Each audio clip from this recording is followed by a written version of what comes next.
ప్రభునామానికి మహిమ కలుగును గాక. మన ప్రభువును ప్రియరక్షకుడైన క్రీస్తు యేసు నామంలో ఈ ఉదయకాలం కూడికి చేరివచ్చిన ప్రియులందరూ కూడా వందనాలు తెలియచేస్తున్నాను. పరిశుద్ధ గ్రంథంలోంచి సమూయేలు 2వ గ్రంథం 20వ అధ్యాయం నుండి ఉదయకాలం దేవుని వాక్యాన్ని విందాం. సమూయేలు 2వ గ్రంథం 20వ అధ్యాయంలో మొదటి వచనం చదువు. బెన్యామీనుడు బిక్రీ కుమారుడైన షాబాయును పనికిమాలిన వాడు ఒకడు అచ్చట ఉండెను. వాడు దావీదునందు చదివించడం ఎందుకని నేను చదువుదాం అనుకున్నాను. పనికిమాలినోడు లేసార్ తప్ప చదవండి.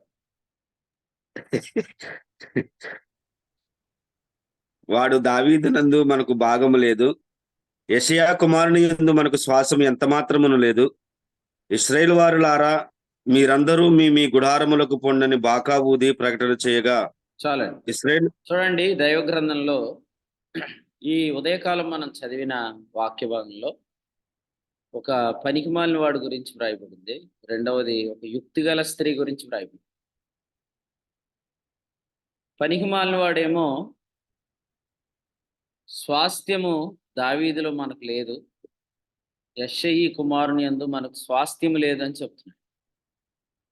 కానీ యుక్తిగల స్త్రీ ఏమో స్వాస్థ్యమును నువ్వు నిర్మూలం చేయదువా, లేదా ఎందుకు నిర్మూలన చేస్తున్నావు అని అడుగుతుంది. కాబట్టి పనికిమాలిన వారు ఉంటారు, యుక్తిగల వారు కూడా. పనికిమాలిన వారు ఎవరంటే స్వాస్థ్యాన్ని గురించి చెడ్డ సమాచారం చెప్పేవారు, లేదా అసలే స్వాస్థ్యమే లేదన్నట్లుగా చెప్పేవారు అన్నమాట. తర్వాత వచనంలో 2లో ఏం రాయబడిందంటే, అయితే యోర్దాను నది నుండి యెరూషలేము వరకు యోధావారు రాజును హత్తుకొనిరి అనే మాట రాయబడింది. అంటే ఇప్పుడు పనికిమాలిన వాడు చేసే పని ఏంటి? దావీదునందు స్వాస్థ్యం లేదని చెప్పి యెషయి కుమారుని యందు స్వాస్థ్యం లేదని చెప్పడం ద్వారా హత్తుకొనకుండా, దావీదును హత్తుకొనకుండా, లేదా స్వాస్థ్యమును హత్తుకొనకుండా, లేదా హత్తుకొనుట అనే ప్రేమ లేకుండా చేస్తున్నాడు అన్నమాట. చూడండి, దైవ గ్రంథంలో కొలస్సీలకు రాసిన పత్రికలో మనం చదివేది ఇదే. కొలస్సీలకు రాసిన పత్రిక 2వ అధ్యాయంలో 18-19 వచనాల్లో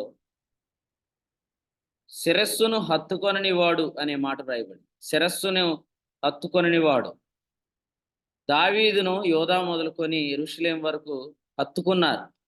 ఎందుకంటే వారు దావీదునందు స్వాస్థ్యం ఉన్నదని నమ్మారు, యెషయి కుమారుని యందు స్వాస్థ్యం ఉన్నదని నమ్మారు. కాబట్టి ఈరోజు క్రీస్తుని ఎవరు హత్తుకుంటారు? శిరస్సును ఎవరు హత్తుకుంటారంటే క్రీస్తునందున్న స్వాస్థ్యమును గురించి వినేవారే, నమ్మేవారే. క్రీస్తునందున్న స్వాస్థ్యాన్ని మనం వినాలి. మనం కూడి వచ్చినప్పుడు కొరింథీయులకు రాసిన మొదటి పత్రికలో 2వ అధ్యాయంలో వ్రాయబడిన మాట చూడండి, 9వ వచనం. దేవుడు తన్ను ప్రేమించు వారి కొరకు ఏవి సిద్ధపరిచెనో అవి కంటికి కనబడలేదు, చెవికి వినబడలేదు, మనుష్య హృదయమునకు గోచరం కాలేదని వ్రాయబడి. అందుకే దేవుణ్ణి ప్రేమించేవారు ఎవరు? లూకాసు వార్త 19:48 చూస్తే ఆయనను హత్తుకునేవారు ఎవరు?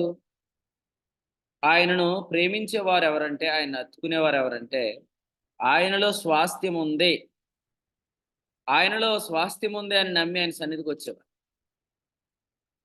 అసలు స్వాస్థ్యం ఉందని నమ్మని వాళ్ళు ఎవరు మీటింగ్లకు రాలేరు, కూడికలకు రాలేరు.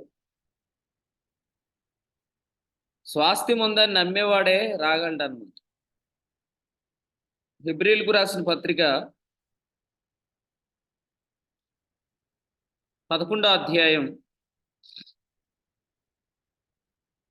చూడండి వచనం 5వ వచనంలో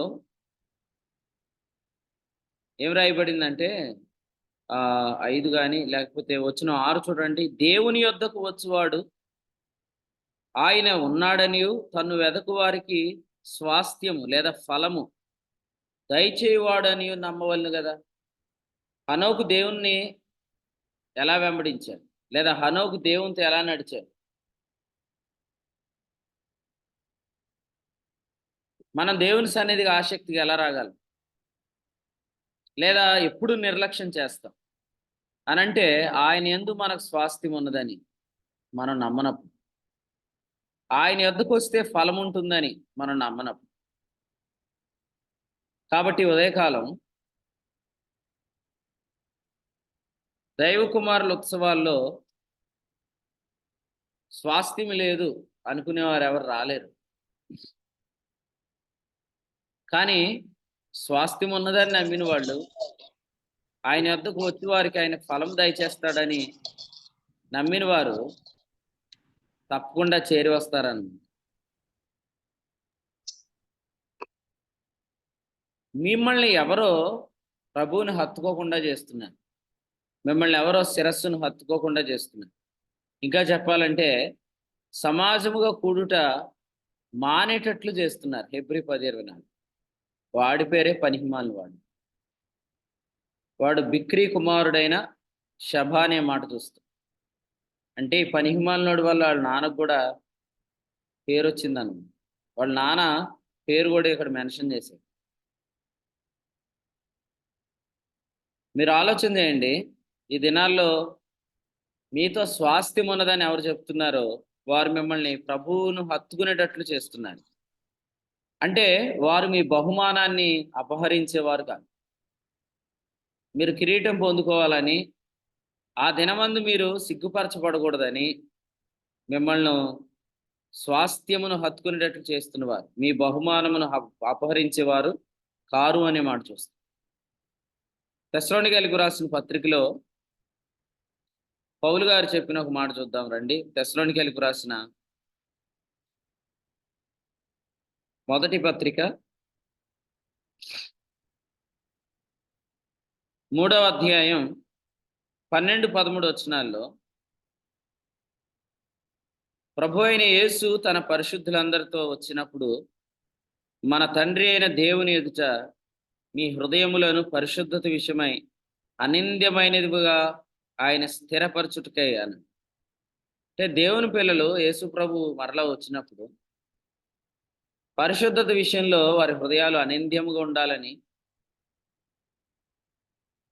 అపోస్తుడైన పౌలు గారు ఇక్కడ తెలియపరుస్తున్నాడు.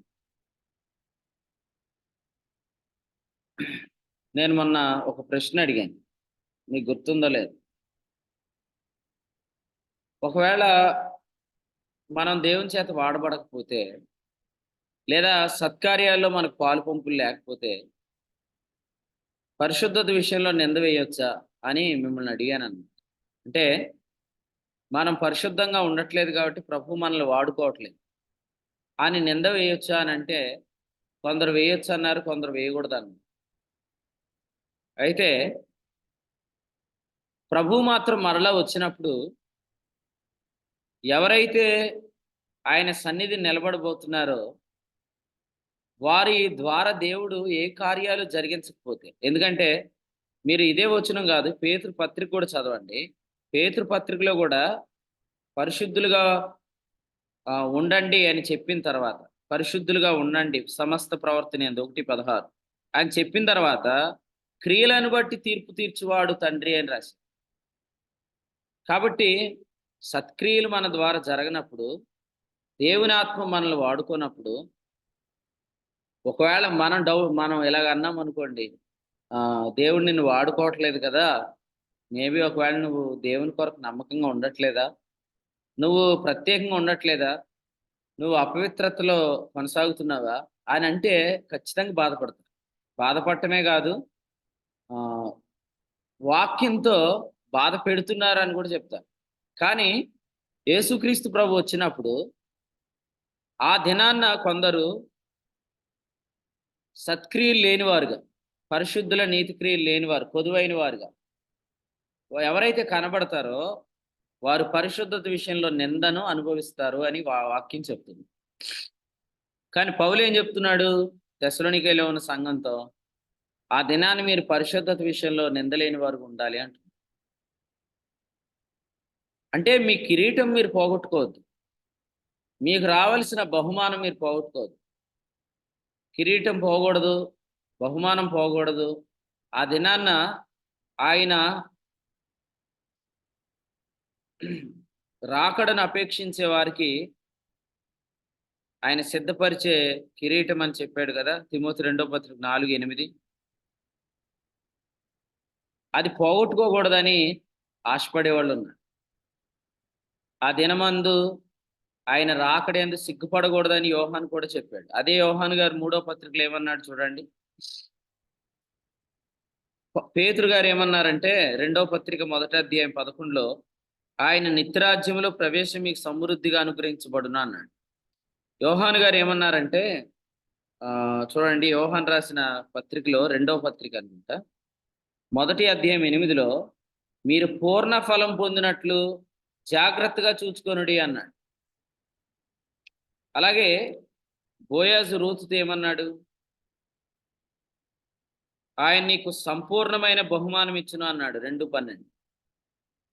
సో చూడండి, బహుమానం గురించి, కిరీటం గురించి, ఫలం గురించి, ఆ దినాన్న పరిశుద్ధత విషయంలో నిందపడకూడదని, ఆయన రాకడి యందు సిగ్గుపడకూడదని, ఇలా మన విషయంలో ఎవరు ఆలోచిస్తున్నారు అనంటే ఇప్పుడు మనకు క్రీస్తునందున్న స్వాస్థ్యమును గురించి చెప్తున్న వారే.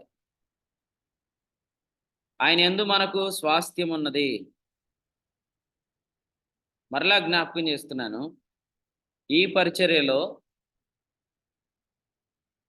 రూతుతో బోయాజు చెప్పినట్లుగా దేవుడు ఈ పొలములో పనికత్తెలు ఉంచాడు. ఈ పనికత్తెలందరూ ఎవరంటే స్వాస్థ్యం విషయంలో నిశ్చయత కలిగించేవారు. హెబ్రీ పత్రిక 10వ అధ్యాయం 19 నుంచి మనం చదివితే దేవునితో మనకున్న సంబంధం విషయంలో వారు సంపూర్ణమైన నిశ్చయత కలిగించడం ద్వారా క్రీస్తునందున్న స్వాస్థ్యం విషయంలో మనకు నిరీక్షణ పుట్టిస్తున్నవారు. పేతురు ఈ రెండు పదాలు ఇలా చెప్పాడు చూడండి. అపోస్తుడైన పేతురు రాసిన మొదటి పత్రిక 4వ అధ్యాయం 15లో నిర్మలమైన మనస్సాక్షి, 2 మీలో ఉన్న నిరీక్షణ, ఈ 2 మాటలు చెప్పాడు. నిర్మలమైన మనస్సాక్షి అంటే దేవునితో మనకున్న సంబంధం విషయంలో నిశ్చయత. నిరీక్షణ అంటే ఏంటంటే ఆ సంబంధాన్ని నమ్మిన వారు ఆయన యందు స్వాస్థ్యం ఉందని నిరీక్షిస్తారు. ఇదే విషయం కొలసి పత్రిక 1:3లో కూడా చెప్పాడు. కొలసి 1:3లో ఏముంది? పరలోకమందు మీ కొరకు ఉంచబడిన నిరీక్షణ అన్నాడు.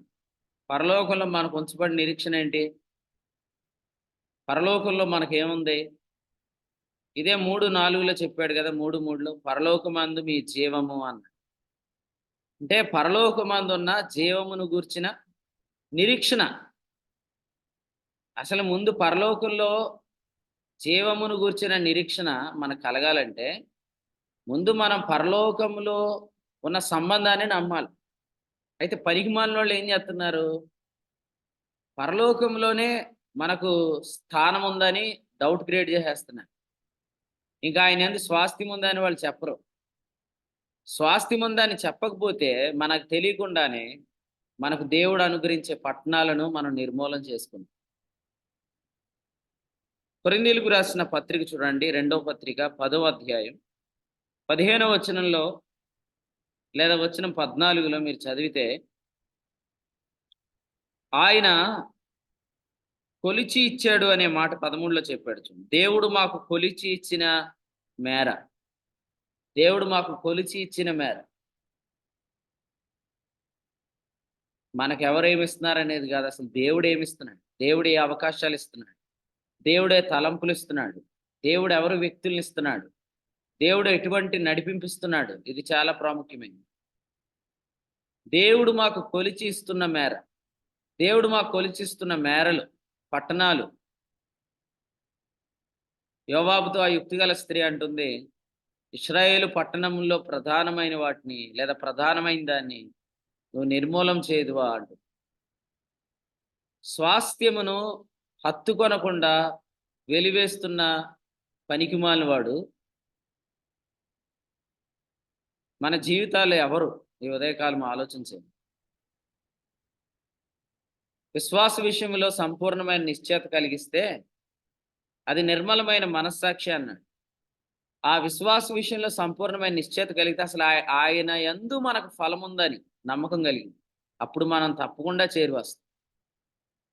కొంతమంది కూడికలకు అటెండెన్స్ పర్పస్ వస్తారు. ఈ మీటింగ్లో స్వాస్థ్యం ఉందని నమ్మినవాడు అలా రాడు. వచ్చినవాడు ఏం చేస్తాడు? యోహాను సువార్త 4వ అధ్యాయంలో ఏముంది?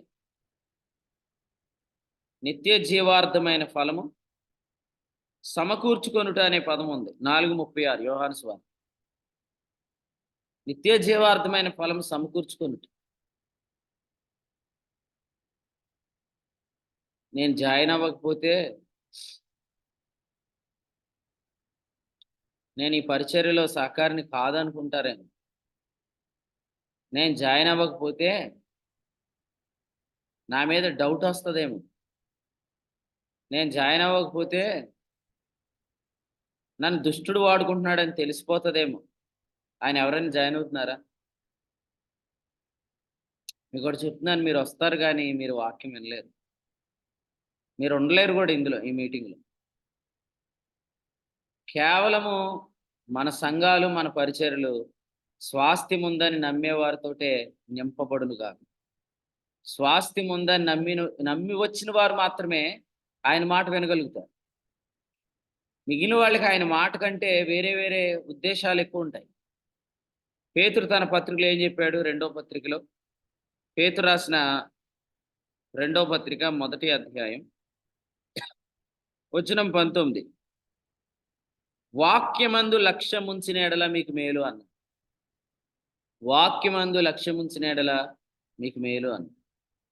నేను మిమ్మల్ని ఇలా అడుగుతాను, వాక్యమందు లక్ష్యముంచిన వాడు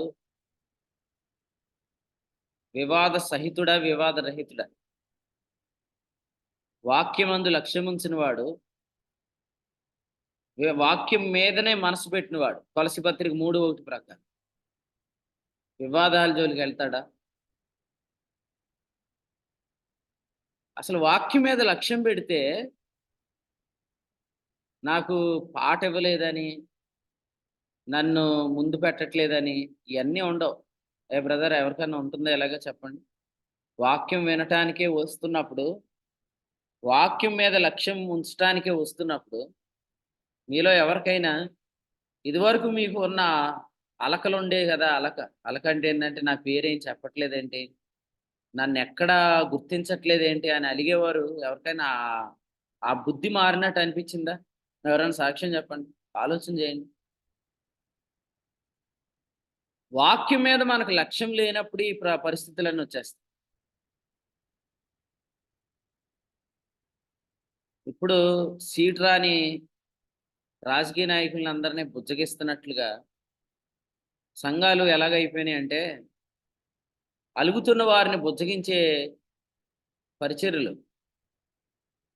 మీకు అందరికీ చెప్తున్నాను, వాక్యమందు మీరు లక్ష్యం ఎప్పుడు ఉంచుతారంటే ఆయన యందు మీకు స్వాస్థ్యం ఉందని నమ్మేవారు. లేకపోతే బ్రదర్ ఆర్ సిస్టర్, నువ్వు ఎంతో కాలం వాక్యం వినలేవు, రాలేవు కూడా. గలతీ పత్రికలో ఏమన్నాడంటే, నేను మనుషులను సంతోషపెట్టువాడినైతే క్రీస్తు దాసుడని కాకే పోదును అన్నాడు. 1:10. మనసును సంతోష పెట్టద్దు, సేవకుడిని ఇంప్రెస్ చేయొద్దు. అరే ఈ బ్రదర్ రాలేదేంటి అనుకుంటానని చెప్పి మీరు రావద్దు. మీరు కూడా ఎక్కడికి వెళ్ళొద్దు. అలాగ మీకు క్రీస్తునందు స్వాస్థ్యం ఉన్నది అని నమ్మిరండి. అసలు వచ్చినప్పటి నుంచి కూర్చొని ప్రభువు వాక్యం మీద లక్ష్యం ఉంచితే అప్పుడు మీకు తెలియకుండానే పరిచర్య మీద లక్ష్యం వస్తుందన్నమాట. ఎందుకంటే సంఖ్యాకాండం 7వ అధ్యాయం 90వ వచనంలో ఆయన స్వరం కరుణాపేట మీద నుంచి వస్తుంది. దాని మీద లక్ష్యం ఎవరైతే ఉంచారో వారిని దేవుడు తన పరిచర్య కొరకే ప్రత్యేకించాడు. 8వ అధ్యాయం 5 నుండి. అలా దేవుడే మిమ్మల్ని సంఘానికి క్షేమాభివృద్ధికరంగా లేపుతాడు, వాడుకుంటాడు. అంటే పరిచర్య మీద మనసు లేని వాళ్ళు కూడా పరిచర్య చేస్తున్నారు. పరిచర్య మీద మనసు లేని వారు కూడా పరిచర్య చేస్తున్నారు. ఎలాగంటే పెర్ఫార్మెన్స్ రీతిలో నన్ను, అంటే పరిచర్య భారం లేకుండా పరిచర్య చేయటం. ఇప్పుడు చూడండి, కొంతమంది ఈ పాట పాడతారు, నీ సేవలో ఎదురైన ఎన్నో సమస్యలు అంట. వాళ్ళు సోమరోళ్ళు పాడతారు ఆ పాట. అసలు ఏ పని చేయరు, పరిచర్యకి రారు, పరిగెత్తరు, అలరు, కానీ వాళ్ళు పాట ఏమెత్తుతారు, నీ సేవలో ఎదురైన ఎన్నో సమస్యలు కదా. మొన్న మన పాలరాజు గారు వాళ్ళ అబ్బాయి పాడుతున్నాడు, చిన్న అబ్బాయి. ఏమని పాడుతున్నాడంటే, మాటలే ముళ్ళుగా మారిన వేళ అని పాడుతున్నాడు. అది ఎవరో రాసిన పాట, అయితే పాట బాగుంది కాబట్టి పాడుతున్నాడు. అంటే తన బర్త్డే సాంగ్ కాబట్టి గతకాలం అంతా ప్రభు నన్ను కాపాడాడు అని పాడుతున్నాడు. కానీ ఆ చరణం పాడకపోతే బాగుండు, చదువుకోలేనట్టున్నాడు. ఏమో ఒకవేళ తనకు స్కూల్లో ఏమైనా మాటలు, టీచర్స్ మాటలు ముళ్ళుగా మారేమో నాకు తెలియదు, కానీ వాస్తవంగా అలా పాడుతున్నాడు, మాటలే ముళ్ళుగా మారినాడు. అలా ఇప్పుడు అందరూ నీ సేవలో ఎదురైన ప్రయాస అని పాడేస్తున్నారు. అసలు వీళ్ళు సేవకు వస్తున్నారా, పరిగెడుతున్నారా, ప్రయాసపడుతున్నారా, కష్టపడుతున్నారా? దేవుని కార్యాల్లో ఎక్కడా కూడా కనిపడిన వాళ్ళందరూ పాటలు పాడుతున్నారు. మరి ఇది పరిచర్య చేయటమేనా? మళ్ళీ ఈ పాట ఇకపోతే మానేస్తారు ప్రార్థన, లేకపోతే పాటల టైంకి రారిక. ఎందుకంటే ఎలాగ మనం వెళ్ళినా పాటలు ఇరుగా. పరిచర్య చేసేవాళ్ళు కూడికి ఏ టైంకి వస్తారు? పరిచర్య మనసు ఉంది. మీరు చూడండి, శ్రీధర్ అన్న ఆ, వాళ్ళ భార్య సహోదరి కానీ, అలాగే వాసన్న వాళ్ళ భార్య సిస్టర్ గారు కానీ, అలాగే మరి కొంతమంది సిస్టర్స్ ఉన్నారు, అందరి పేర్లు నేను చెప్పలేను, కానీ వీళ్ళు ఎక్కడ కాన్ఫరెన్స్ జరిగినా సేవకుని భార్యలై ఉండి, అంటే వాళ్ళు సేవకుల ఆ, సేవకుని భార్య అయి ఉండి, ఆ సహోదరి పరిచర్య చేయడం కొరకని అందరితో నిలిచి ఉండి పొద్దుటే లేచి అందరితో కూర్చొని పరిచర్య చేస్తా ఉంటారు. ఆ సిస్టర్ గారు చక్కగా వాక్యం చెప్తారు, స్త్రీల కూడికలు వాడబడతారు. ఆ ఇంత పరిచర్య, అంటే ఎంతగా వాక్యం చెప్పే సహోదరి కూడా అందరితో కూర్చొని పరిచర్య చేస్తూ ఉంటుంది ఆమె. అలా మన సహోదరులు చాలా మంది ఉన్నారు, వారిని బట్టి నేను దేవుని స్తోత్రం చెల్లిస్తాను. మీరు నమ్మండి, పరిచర్య భారం అనేది మనకు ఫస్ట్ ఎక్కడి నుంచి వచ్చిందంటే, మనకు ఫస్ట్ వాక్యం మీద లక్ష్యం ఉంచాలి. ఈ టైంకే మీరు వాక్యం మీద లక్ష్యం ఉంచితే ఈ పాటికి దేవుడు మీకు ఏదో ఒక ప్రత్యేకమైన పరిచర్య అప్పగించేసి ఉండేవాడు.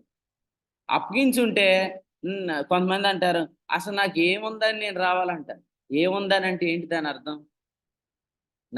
నేను పాట పాడడానికి అవకాశం ఇస్తున్నారా? వాక్యం చెప్పడానికి ఒక అవకాశం ఇస్తున్నారా? లేకపోతే నాకేమైనా గుర్తింపు ఉందా అని అడుగుతారు. అసలు గుర్తింపు ఎందుకు కోరుకుంటున్నావు నువ్వు? ఫస్ట్ ఈ పని దేవునిది అని మనం నమ్ముదాం. అందరూ నమ్మండి. అపోస్తుల కార్యాలు 20:28 ఏమని చెప్పాడు పౌలు గారు? దేవుడు తన స్వరక్తం ఇచ్చి సంపాదించిన ఆయన సంఘం ఇది. ఆయన సంఘంలో పరిచర్య అప్పగించేది ఆయన. మీరు మనుషులు కాకపడతారు, మనుషులు మీ చేతికి అప్పగిస్తారు, కానీ మీరు ప్రయోజనకరంగా వాడబడరు, అభ్యంతరకరంగా ఉంటారని. యోహాను రాసిన మొదటి పత్రిక 2వ అధ్యాయంలో చెప్పినట్లుగా మన యందు అభ్యంతర కారణం ఏది ఉండకూడదంటే, దేవుడే మనల్ని లేపాలి, వాడుకోవాలి. దేవుడే మనల్ని తన పరిచర్యకు నియమించాలి, ఆ పరిచర్య మన చేతికి అప్పగించాలి. సో మొదటి విషయం, వాక్యమందు లక్ష్యం ఉంచండి. 2, పని యందు మీకు లక్ష్యం కలిగింది. అసలు మీ అంతటి మీరే ఇన్వాల్వ్ అవ్వాలి. ఈ పని నేను చేస్తాను, ఈ పని విషయంలో నేను బాధ్యత కలిగి ఉంటాను అని చెప్పి మీరు ముందుకు రావాలని. అలా మీరు పని చేస్తున్నప్పుడు మీరు దేవుని యొక్క ఆత్మతో నింపబడి పని చేస్తారు. ఎందుకంటే దేవుడు తన చిత్తానుసారమైన పనిని మనం చేస్తున్నప్పుడు ఫిలిప్పీ పత్రికలో పౌలు గారు చెప్పినట్లుగా మొదటి అధ్యాయంలో 20వ వచనంలో యేసుక్రీస్తు యొక్క ఆత్మను సమృద్ధిగా అనుగ్రహిస్తాడు.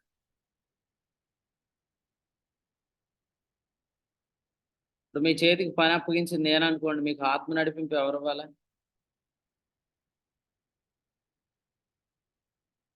చెప్పండి. మీరే వాళ్ళని. నేనే ఇవ్వాలి. అది మీరు తెలుసుకోండి. ఇప్పుడు చాలా మంది మీద చాలా నిందలు ఉంటాయన్నమాట. రాజకీయ నాయకుల మీద నిందలు ఏముంటాయి? వాళ్ళ కులస్తులకే సీట్లు ఇచ్చాడు అని అంటారు. అలాగే ఇప్పుడు సేవ కూడా ఏమైపోయిందంటే వాళ్ళకి నచ్చిన వాళ్ళకి ఇస్తున్నాడు. ఏమి ఇస్తున్నాడు? ప్రాముఖ్యమైన స్థానాలు ఇస్తున్నాడు. మనకి ఇచ్చాడు, భోజనాల దగ్గర ఉండమంటున్నాడు. మనం అంటే బల్లల దగ్గర పరిచర్య చేయాలి. అపోస్తల కార్యాల గ్రంథం 6వ అధ్యాయం. మనమేమో బల్లల దగ్గర పని చేయాలి, వాళ్ళు మాత్రం స్టేజ్ల మీద ఉండాలి. స్టేజ్ల మీద ఉండటానికి ఎవరికి అవకాశం ఇచ్చాడు? వాళ్ళ బంధువులకు అవకాశం ఇచ్చాడు. ఎవరు ఎవరు చెప్పండి? బర్నబాస్ అని. అప్పుడు మీరు ఆలోచన చేయాలి, అసలు ఈ పని బర్నబాద, ఈ సంఘం బర్నబాద కాదుగా, దేవుంది కదా. నిజంగా ఒకవేళ అలాంటి పనే జరుగుతుందంటే ఆ బర్నబా అనేవాడు కూడా పనికిమాలిన. ఈ సంఘం దేవుంది, ఈ పరిచర్య దేవుంది అయితే ఖచ్చితంగా నువ్వు వాక్యమందు లక్ష్యం ఉంచిన దినం మొదలుకొని దేవుడు ఇదిగో ఈ పని నువ్వే చెయ్యి అని నీకు చేతికి అప్పగిస్తాడు. కొంతకాలం చేసిన తర్వాత ఇది ఎలాగా నా పనే కదా అని మనకు అతిశయం వస్తే కూడా దేవుడు మన బదులు ఇంకొకరికి అప్పగిస్తాడు. కాబట్టి ఎప్పటికప్పుడు ఆయన వాక్యమందు లక్ష్యం ఉంచటం మనకు ఎలా వస్తుందంటే ఆయన యందు మనకు స్వాస్థ్యం ఉందనే నమ్మకం కలగాలి. కొరింథీయులకు రాసిన 2వ పత్రిక 1వ అధ్యాయంలో దీన్నే పౌలు గారు ఏమని చెప్పాడంటే, క్రీస్తునందు మనకు వాగ్దానములు ఉన్నవి అని చెప్పాడు. చూడండి 20వ వచనం. దేవుని వాగ్దానములు ఎన్ని అయినను అన్నీ క్రీస్తునందు అవునన్నట్టుగానే ఉన్నవి అని చెప్పి. అంటే దేవుని సన్నిధికి మనం ఎందుకు రావాలి? ఆసక్తిగా క్రీస్తునందు ఉన్న వాగ్దానాల కొరకు రావాలి. ఈరోజు ఉదయం నేను మీటింగ్కి వెళ్తున్నాను. సో దేవుడు ఏ వాగ్దానాలు ఇస్తాడు? దేవుడు ఏ స్వాస్థ్యం గురించి మాట్లాడతాడు అనే ఆసక్తితో రావాలి. వస్తే ఆటోమేటిక్గా మనస్సు వాక్యం మీదకి వెళ్ళిపోతే దేవుడు ఏం చేస్తాడంటే మన మనస్సును ఎరిగిన వాడు ఆ యోగ్యమైన మంచి మనసును బట్టి మనకు ఒక పరిచర్య అప్పగిస్తాడు. త్వరగా దేవుడు భారము లేని పరిచారకులు తొలగించి భారము కలిగిన పరిచారకులతో రీప్లేస్ చేయను కాదు. భారము లేని పరిచారం, బాధ్యత లేని పరిచారం, వాళ్ళు తమను తాము కనపరుచుకుంటున్నారు కానీ వాస్తవంగా వాళ్ళకి భారం లేదన్న. కానీ దేవుడు ఇప్పుడు ఏం చేస్తాడంటే న్యాయం చేస్తాడన్న. ఆ న్యాయం ఏంటంటే భారం. ఇక్కడ చూడండి, మనం చదివిన వాక్య భాగంలో సమూయేలు 2వ గ్రంథం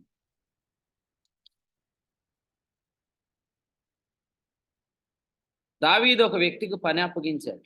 ఆ పనిని మనం చూస్తున్నప్పుడు సమూయేలు 2వ గ్రంథం 20వ అధ్యాయంలో ఏం చెప్పాడు? 4వ వచనంలో అమాషాను పిలువునంపించి 3 దినములలోగా నీవు నా దగ్గరికి యోధా వారిని అందరినీ సమకూర్చి ఇక్కడ హాజరు కమ్మని ఆజ్ఞాపించాడు. అమాష ఏం చేశాడు? ఆలస్యం చేశాడు అనే మాట చూస్తాం. ఆలస్యం చేశాడు, నిర్ణయించిన కాలం మీరిపోయింది అని చెప్పి. మీ చేతికి పని అప్పగిస్తే మీరు అశ్రద్ధగా చేస్తున్నారా? మీరు నిర్లక్ష్యం చేస్తున్నారా? కొన్నిసార్లు పరిచర్యలో ఒకరిద్దరిని బట్టి బాగా ఆలస్యమైతే వాళ్ళని వదిలి వెళ్ళిపోవాలి. మీరేమనుకుంటారంటే వాళ్ళు లేకపోతే ఎలాగైతే, వీళ్ళు లేకపోతే ఎలాగైతే అసలు అనుకోవద్దు. మన పరిచర్యలో ముఖ్యమైన వ్యక్తి ఎవరు? క్రీస్తే. తులసీపత్రి 1:18. మన పరిచర్యలో ముఖ్యమైన వ్యక్తి క్రీస్తే అయితే ఆయనకు అన్నిటిలో ప్రాముఖ్యం కలగాలని కోరుకున్న వారమైతే ఆయన అన్నిటినీ నింపుతాడు. ఎఫెసీ 1:20. వ్యక్తులు లేని కొరత మనకు కనపడదు, వనరులు లేని కొరత మనకు కనపడదు. ఎందుకంటే we are not depending on them. మనం వాటి మీద ఆధారపడం. నేను లేకపోతే ఎలా జరుగుతుంది, నేను రాకపోతే నాకు ఫోన్ చేయకుండా ఉంటారా? ఒక్కసారి ఫోన్ చేయాలి. నేను ఎప్పుడు సత్యనారాయణ గారు కూడా చెప్తాను, ఫోన్ ఎవరికి చేసినా ఒక్కసారే చేయాలి, 2 సార్లు చేయకూడదు. 2 సార్లు చేసినా అసలు 3 సార్లు చేయకూడదు. అప్పుడు వాళ్ళకి మనం ఏం చెప్తున్నాం అంటే, నువ్వు లేకపోతే ఎలాగరా బాబు అని చెప్తున్నా. అట్లా చెప్పకూడదు, అట్లా చేయకూడదు. ముందుకెళ్ళిపోవటమే. ఒకవేళ కొరత ఉన్నా దేవుడు కొరత లేకుండా చేసేస్తాడు. మిమ్మల్ని అడుగుతున్నాను, ఒకప్పుడు ఈ వస్తువులన్నీ ఉంటే పనులు జరిగినాయా? ఇప్పుడు కూడా వస్తువులు, వ్యక్తులు లేకపోయినా పనులు జరుగుతాయి. ఎందుకంటే ప్రభు ఉన్నాడు. కాకపోతే ఆయన నూతనమైన వాటిని ఇస్తాడు, నూతనమైన వారిని ఇస్తాడు. నూతనమైన వాటిని, నూతనమైన వారిని ప్రభు ఇవ్వాలంటే ప్రభు ఆత్మ ఏం చెప్తున్నాడంటే, నువ్వు సాగిపో. నిర్గమాకాండం 14:15 మీరేలా నాకు మొర్ర పెట్టుచున్నారు, మీరు సాగిపోండి అని చెప్పి. మనం వెనక్కి తిరగద్దు, ఉప్పు స్తంభాలు కావద్దు. అక్క నువ్వు లేకపోతే, ఈ అక్క కాకపోతే ఇంకొక అక్క. అన్న నువ్వు లేకపోతే అనొద్దు, ఈ అన్న లేకపోతే ఇంకొక అన్న. అన్నయ్య గారు మీరు లేకపోతే అనొద్దు, ఈ అన్నయ్య గారు లేకపోతే ఇంకొక అన్నయ్య గారు. ఖచ్చితంగా దేవుడు మనల్ని పరీక్షిస్తున్నాడు ఈ సమయంలో. మీ విశ్వాసము మనుషుల మీద ఉందా? మీ విశ్వాసము వ్యక్తుల మీద ఉందా? మీ విశ్వాసము డబ్బుల మీద ఉందా? ప్రభు పరీక్షిస్తాడు. ఆ పరీక్షలో తేలాల్సిన రిజల్ట్ ఏంటంటే, రాత్రి కూడా ప్రభు ఆత్మ చెప్పిన మాట, యోదావు రాసిన పత్రిక 1వ అధ్యాయము వచనం 20లో చెప్పాడు, మనం విశ్వసించు అతి పరిశుద్ధమైన దాన్ని. మన వాగ్దానాల మీద నిర్మించబడే వాళ్ళమైతే ఈ పరీక్షలో నిలబడతాం. మన పునాది నిజంగా యేసుక్రీస్తే అయితే, కొరింథీ 1 3:11 మన వాక్యం అనే బండ మీదే మనం కట్టుకుంటున్నట్లయితే కలవరపడం. లేదంటే ఈ పరిచర్యలో అదిగో ఆమె ఉంది కదా, ఈయన ఉన్నాడు కదా అని అనుకుంటే మాత్రం ఈ పరీక్షలో తెలిసిపోతున్నాను. దయచేసి వినండి. ఆలస్యం చేస్తున్న వారు అంటే అర్థం ఏంటంటే, వాళ్ళకి దేవుని పని మీద శ్రద్ధ లేదు. పరిచర్య చేసేవాళ్ళు ఎప్పుడు రావాలి? పాటలు అయిపోయి వస్తారా పరిచర్య చేసేవాళ్ళు? లేదు మీటింగ్స్ రేపే అనగా ఇప్పటికిప్పుడు నేనేం చేయాలని అడుగుతారా? అడగరు. అసలు వీళ్ళు ఎవరికి పరిచర్య మీద మనసు ఎందుకు లేదు? ఫస్ట్ వీళ్ళకి దేవుని వాక్యం మీద లక్ష్యం లేదు. దేవుని వాక్యం మీద వీళ్ళకి లక్ష్యం ఎందుకు లేదు? క్రీస్తునందు వీళ్ళకి స్వాస్థ్యం ఉన్నదని వీరు నమ్మట్లేదు. క్రీస్తునందు స్వాస్థ్యం ఉందని వీరు ఎందుకు నమ్మట్లేదు? నువ్వు బండి అడుగుపెట్టేయండి. క్రీస్తునందు స్వాస్థ్యం ఉందని వీళ్ళు ఎందుకు నమ్మట్లేదు? ఒక పనికిమాలిన వాడు వీళ్ళని ఏం చేశాడు?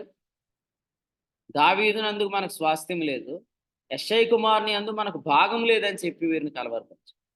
అంటే ఒక విధంగా చెప్పాలంటే ఈరోజు పరిచర్యను పాడు చేశాడు అనమాట. ఎవరు? ఈ బిక్రీ కుమారుడైన శబ. వీళ్ళు ఎంతమంది నిజంగా మన ముందున్న కార్యక్రమాల కొరకు కొన్ని గంటలైన లేదా కొంతకాలమైన ప్రార్థన చేస్తున్నారు చెప్పండి? నిజంగా మీలో ఆ పరిచర్య మనసు పుట్టించిందే ప్రభు. ఎవరు కనిపెడుతున్నారో, ఎవరు ప్రార్థన చేస్తున్నారో, ఎవరు ఆలోచన చేస్తున్నారో, వీళ్ళందరిలో ఆ పరిచర్య మీద మనసు పుట్టించేవాడు దేవుడే అన్న. అయితే ఎటువంటి ప్రిపరేషన్ లేకుండా రావటం అన్నమాట. మొన్న ఒక దేవుని సేవకుడు మాట్లాడితే ఇలా చెప్పాడన్న, చాలా కాలం నుంచి దేవుని సన్నిధికి రాకుండా సడన్గా దేవుని సన్నిధికి ఒక వ్యక్తి వచ్చి, ఓ సంవత్సరం 2 సంవత్సరాల తర్వాత ఆదివారం ఆరాధనకు వచ్చి ప్రభు బల్ల తీసుకుంటున్నప్పుడు అసలు ఎటువంటి మనస్సాక్షితో తీసుకుంటున్నాడు? ఈ క్వశ్చన్ నన్ను అడిగాడు అన్న సేవకుడు. అంటే ఓ సంవత్సరం నుంచి దేవుని సన్నిధికి రావట్లేదు, సడన్గా ఈరోజు వచ్చాడు. ఇప్పటికిప్పుడు ఏ ప్రిపరేషన్, ఇప్పుడు రమ్మంటే వచ్చాడు లేకపోతే ఎలాగో వచ్చాడు, ఏ ప్రిపరేషన్ ఉందని ప్రభు బల్ల తీసుకుంటున్నాడు అని నన్ను అడిగాను. సో నేనేం అడుగుతున్నానంటే, చాలా కాలం నుంచే దేవుని యొక్క కార్యక్రమాలు, దేవుని యొక్క ఉద్దేశాలు ప్రకటన చేయబడుతుంది. ఇలా ప్రకటన చేయబడుతుంటుండగా మీలో అసలు ఆలోచన రావట్లే, మీలో అసలు ప్రార్థన రావట్లే. మీరు సడన్గా వచ్చి మీటింగ్స్ టైంలో హడావిడి చేస్తున్నారు అనుకోండి, చూసేవాళ్ళు కదా షోయింగ్ అనిపించదు. ఇంతవరకు వాల్ పోస్టర్లు అంటించేవాళ్ళు వాల్ పోస్టర్లు అంటించారు. ఇంతవరకు సత్యనారాయణ గారు ఆయా పరిచర్య చేసేవారు చేశారన్న. ఎవరి పని మీద వాళ్ళు బాగా లక్ష్యం ఉంచి పరిగెత్తుతూ ఉన్నారన్నమాట. సడన్ గా మీటింగ్స్ టైంలోకి వచ్చి హడావిడి చేస్తున్నారనుకోండి మీరు. ఆ,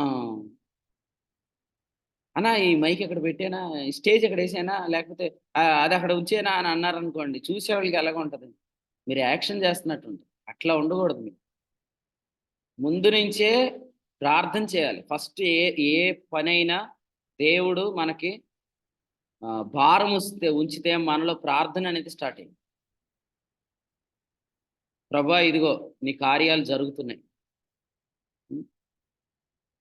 ఈ కార్యం ద్వారా కొన్ని ఆత్మలు రక్షించబడాలి. కొంతమంది పరిచర్య మీద మనసు పుట్టాలి. సేవకులు లేవాలి. విశ్వాసులు స్థిరపడాలి. సంఘాలు ఏర్పడాలి. మేరలు అనుగ్రహించబడాలి. నీ దాసులకు ఆరోగ్యం కలగాలి. వాతావరణాన్ని నీ కృపచేత అనుగ్రహించండి. వీటన్నిటినీ మనం ప్రార్థిస్తాం, ఇన్వాల్వ్ అవుతాం. ఇటీవల సహోదరుడు మధు మన మీటింగ్స్ టైంలో పోస్టర్ చూసి హైదరాబాద్ నుంచి పెంటపాడు వచ్చాడు మీటింగ్స్కి. దేవుని సేవకుల దగ్గరే పడుకొని ఆ రాత్రి పెంటపాడులోనే ఉండి ఆ పని అంతటిని చేశాడు. తిరిగి వెళ్ళాడు. మళ్ళీ ఇప్పుడు మళ్ళా పరిచర్య కొరకు వస్తున్నాడు. ఇలా మీరు అందరూ ఉంటారు. మీలో కొందరు ఉన్నారు, కానీ కొందరికి అది లేదేమో నాకు తెలియదు. దేవుని పని మీద మనసు లేకపోతే మాత్రం మీరు పనికి మాలిన వాడి వల్ల డిస్టర్బ్ అయిపోయారన్నారు. నేను ఇలా చెప్తాను, ఆ టైంకి వచ్చి హడావిడి చేయదు, ఆ సమయానికి వచ్చి హడావిడి చేయదు, ఆలస్యం చేయద్దు, కాలం మీరిపోయేదాకా ఉండొద్దు. ముందుగానే మీరు అటెండ్ అవ్వాలి. ముందుగానే మీరు రావాలి. ముందుగానే మీరు నేనేం చేయాలి, నాకు ఈ పని మీద అవగాహన ఉంది, నేను ఇది చేస్తానని చెప్పి మీరు వెళ్ళాలన్న. నిన్న నిడదవోలు నుంచి ఉన్న సహోదరుడు ఒక ప్రశ్న అడిగాడు. ఏ ప్రశ్న అంటే, ఈ పని ఇంకెంతకాలం చేస్తారా అని అడిగాడు. నేను చాలాసార్లు అదే ప్రశ్నతో అడిగాడు. ఈ పని ఇంకా ఎంత టైం పడుతుంది, ఎంతకాలం చేస్తాం, ఎందుకు ఆలస్యం చేస్తున్నారు, ఈ పని ఎందుకు అవ్వట్లేదు? ఎన్నిసార్లు అడిగాడు. సత్యనారాయణ గారిని అడగండి ఆ మాట. అంటే దేవుని పనినే ఎందుకు ఆలస్యం చేస్తున్నారు? మీరు చదవండి హగ్గై గ్రంథంలో 1వ అధ్యాయంలో దేవుని మందిరమును కట్టించే విషయంలో దేవుని పనిని ఎవరు ఆలస్యం చేస్తారు? ఆ పని మీద శ్రద్ధ లేని వాడు ఆలస్యం చేస్తాడు. ఎందుకు లేదు? అతనికి పరిచర్య మీద మనసు లేదన్నమాట. పరిచర్య మీద ఎందుకు మనసు లేదు? వాక్యం మీద లక్ష్యం లేదన్నమాట. వాక్యం మీద లక్ష్యం ఎందుకు లేదు? స్వాస్థ్యం ఉన్నదనే నమ్మకం తగ్గిపోతుంది అన్నమాట. ఎవరి వల్ల? ఒక పనికి మాలిన వాడు. అందుకనే ఎక్కడికక్కడ దుష్టుడు పని మీద మనసు తీసేస్తున్నాడు అందరికి. కానీ మీకు అది సంభవించకుండా దేవుడు ముందే చెప్తాడు. ఎందుకు? దేవుని ఆత్మ ఏం చెప్తాడు? ప్రశాంతి యోహాను 16:13 సంభవించబో సంగతులు చెప్తాడు. సంభవించబో సంగతులు ఇవన్నీ. ఇప్పుడు ఇలా చెప్తాను, ఈ రాత్రికి మీ ఇంటికాడ కూడిక అనుకోండి. మరి నిజంగా మీ ఇంటికాడ మీటింగ్ అయితే మీరు ఏం చేస్తారు? ఫస్ట్, అన్న ఈ రాత్రి మీటింగ్ మా ఇంటి దగ్గరే కదా, ఏమేమి అవసరం చెప్పండి అని ఫోన్ చేస్తారు. కానీ విచిత్రం ఏంటంటే, ఈరోజు విశ్వాసులకే సేవకులు ఫోన్ చేస్తారు. ఏమని? మీ ఇంటి దగ్గర మీటింగు, మేము వస్తున్నాం, మేము బయలుదేరామంటే మనం వెళ్ళే టైంకి వాళ్ళు ఎలా ఉంటారంటే అసలు ఏమి పెట్టరు. వాళ్ళ సిస్టర్స్ అయితే కొంతమంది ఆ నైట్ డ్రెస్సుల్లోనే తిరుగుతూ ఉంటారు. బ్రదర్స్ అయితే ఆ లింగీలు కట్టుకొని తిరుగుతూ ఉంటారు. మనం వెళ్ళిన తర్వాత మన ముందు ఆవిడ చేస్తారు. స్పీడ్గా వచ్చేసి, అన్న ఏం తాగుతావు, టీ తాగుతారా, పాలు, నీ టీలు వద్దు, నీ పాలు. నువ్వు అసలే నీకు మనసు లేదు. ఫస్ట్ నువ్వు యాక్షన్ చేస్తున్నావు మొత్తం. ఇదంతా దేవుడు చోట. అసలు దేవునికి వేషధారులు అంటే చాలా కష్టం. ప్రభు చెప్పాడు కదా, అయ్యో వేషధారులైన శాస్త్రులారా పరిచయం. నటనా చాతుర్యం కలిగిన వాళ్ళు చాలా మంది ఉన్నారు. వీళ్ళలో మారు మనసు రావాలని మీరు ప్రార్థన చేయండి. ఎందుకంటే ఇప్పుడు స్పీడ్గా మీటింగ్కి వస్తానే పౌడర్ రాసేసుకుంటూ వస్తారన్నమాట. అప్పటికి 8-8:30 అయిపోద్ది. పాటలు అయిపోతూ ఉంటాయి. పౌడర్ దారిలో షర్ట్ బట్టలు పెట్టుకుంటూ వచ్చేస్తా ఉంటాయి. అసలే ఎందుకు ఇంత ఆలస్యం చేస్తున్నాడు ఈ వ్యక్తి అంటే? ఈ వ్యక్తికి పరిచయం మీద మనసు లేదు. ఆలోచన చేయండి.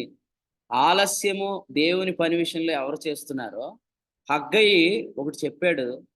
మీరు సమయం ఇంకా రాలేదని చెప్పి మీరు మీ సొంత పనులు చేసుకుంటున్నారు.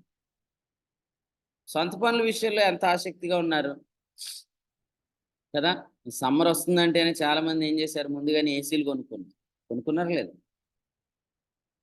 ఈసారి సమ్మర్ వస్తుందంటే చాలా మంది కూల్ పెయింట్లు వేయించుకున్నారు కదా.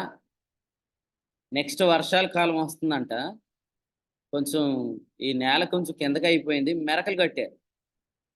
నేను అడుగుతున్నాను, దేవుని ఆత్మ ద్వారా కొన్ని వాగ్దానాలు వచ్చాయి కదా, మరి దాని మీద లక్ష్యం ఉంచితే ఈ పాటికి నువ్వు ఈ పరిచర్లో ఉండేవాడు కదా. నువ్వు ఎందుకు లేవు? నిన్ను ఎవరు తొలగిస్తున్నారు? ఆలోచన చేయండి. పని దేవుంది. అందరు చెప్పండి నాతో పాటు, పని ఎవరిది? దేవుంది. నువ్వు చేయకపోతే నేను లెక్క ఎవరు అడుగుతారు? దేవుడు అడుగుతాడు. నన్ను ఆయన డిస్టర్బ్ చేసేసాడన్నా, ఈమె డిస్టర్బ్ చేసిందంటే నేను చెప్పే కదా, పనికిమాలినోళ్ళు ఉన్నారు. ఆ పనికిమాలినోళ్ళకి దూరంగా ఉండండి రా బాబు అంటే మీరు దూరంగా ఉండరు. ఎళ్ళెళ్ళి ఆ బిక్రీ గాడి దగ్గరే చేరతారు, బిక్రీ కొడుకు దగ్గర. ఆ బిక్రీ కొడుకు ఏం చేస్తాడు? మిమిక్రీ చేస్తాడన్న. మొత్తం మీ మనసులన్నీ పాడు చేస్తాడు. పాడైపోయిన మీరేం చేస్తారు? ఇక్కడ దేవుని పని ఆలస్యం చేసేస్తారు. హ్మ్. మీరు చూడండి, మా మన పరిచర్లో తమ్ముడున్నాడు కదా సంగీత్. అన్ని టెక్నికల్‌గా ఏది పెట్టినా చాలా స్పీడ్‌గా పెడతాడు. చాలా స్పీడ్‌గా అన్ని కనెక్షన్స్ ఇచ్చే దానిలో గాని, అన్నీ చాలా స్పీడ్‌గా. అంటే ఒక సిస్టమ్ ఆన్ అవ్వటానికి దానికంటూ టైమ్ ఉంటదన్న. ఆ టైము అది తీసుకుంటున్న లోపే మిగిలినయన్ని సెట్ చేస్తాడు. పాటలయిపోతాయి, వాక్యం స్టార్ట్ అయిపోద్ది. కొంతమంది ఇంకా ఈ మైకులు ఇంకా సెట్ చేస్తూనే ఉంటారు. మాస్టర్ పెంచుతారు, బేస్ తగ్గిస్తారు. ఇక సెట్ చేసి వదలరే కదా అన్ని. అన్నీ కదుపుతా ఉంటారన్న. ఇదంతా కారణం చెప్తున్నాను గదా, పరిచర్య మీద మనసు లేదు. మీరందరూ ప్రార్థన చేయండి. నేను స్పీడ్‌గా పని చేయాలని ప్రార్థన చేయండి. ఒక సేవకుడు ఇలా అన్నాడు, ఇప్పుడు మనకి బ్యాటింగ్ ఆడేవాడితో కాదు, బౌలింగ్ ఆడేవాడితో కాదు, మనకు ఆల్ రౌండర్‌లతో పనుందన్నాడు. నిజమే. అసలిప్పుడు టీమ్‌లో అందరూ ఆల్ రౌండర్‌లు ఉంటే ఎంత బావుంటది. ఎందుకంటే బ్యాటింగోళ్ళ మీద నమ్మకం పెట్టుకుంటే ఆళ్ళు గాని దెబ్బ కొట్టారనుకోండి, ఖచ్చితంగా మనం మళ్ళీ ఇబ్బంది పడాల్సొస్తది. అదే అందరూ ఆల్ రౌండర్స్ అనుకోండి, వాళ్ళు బ్యాటింగ్‌లో విఫలమైన, బౌలింగ్‌లో అయినా సక్సెస్ అయితే మనకు ఖచ్చితంగా మన టీమ్ వర్క్ అద్భుతంగా ఉంటుంది. దేవుడు అటువంటి ఆల్ రౌండర్‌లు పెట్టాలనుకుంటున్నాడు. నువ్వు ఇచ్చిన కనెక్షనే 15 నిమిషాలు ఇత్తావంటే దేవుడు నిన్ను తొలగించి ఆ ప్లేస్‌లో కొంచెం స్పీడ్‌గా పనిచేసేవాడిని పెడతాడు. కాబట్టి పంపించిన పనిని ఆలస్యం చేస్తున్న ఈ వ్యక్తి గురించి ఉదయకాలం గమనించి, ఇతని పేరేంటి? అమాష. అమాష, నీతోటే ప్రభు చెప్తున్నాడు. నువ్వెందుకు ఆలస్యం చేస్తున్నావు దేవుని పని? అశ్రద్ధగా చేయవాడు ఏమవుతాడన్నాడు? యెహోవా కార్యమును అశ్రద్ధగా చేయవాడు శాపగ్రస్తుడవుతాడన్నాడు మొదటి నిబంధన. క్రొత్త నిబంధనలు ఇలా చెప్తాను. నువ్వు ఆశీర్వాదానికి వారసుడువు గదా. పేతురు మొదటి పత్రిక 3:9. మరి నువ్వెందుకు దేవుని పని స్పీడప్ చేయట్లేదు? స్పీడప్ చేయండి. ప్రభు మీకు అట్టి చురుకుదనం అనుగ్రహించునుగాక. ఊరికే సిస్టర్స్ అందరూ చెప్పుకోవద్దు. హెబ్రీ స్త్రీలు ఐగుప్తు స్త్రీల కంటే చురుకైన వారని చెప్పుకోవడం గాదు. మీరు గూడా అలాగే చేయాలి. అన్నా ఉడకొద్దా? ఆ! కూరగాయలు కడగొద్దా? బియ్యం కడగొద్దా అనంటే కొన్ని టెక్నిక్స్ ఉన్నాయి. అయి గూడా ప్రభు మీకు దయచేయను గాక. ఎంతసేపు మీరు చేసిన పిండే దోసలేయాలని అనుకుంటే ఎలాగ, రెడీమేడ్ పిండి తేండి ఈసారికి. ఈసారికి రెడీమేడ్ పిండి తెచ్చి దోసలేయండి. అంతేగాని నేను నానబెడతా, నేను నానబెట్టిందే నేను వండుతా అనొద్దు. కొన్నిసార్లు ఆర్డర్ ఇవ్వండి. ఇంకా స్పీడప్ చేయండి వర్క్. ఎందుకంటే దేవుడు మనకి కేవలం ఈ ఇది కూడా ఇచ్చాడు. కేవలం హార్డ్ వర్కే కాదు, మెంటల్‌గా కూడా దేవుడు మనకి అన్ని విషయాల్లో తలంపులు పుట్టిస్తాడు.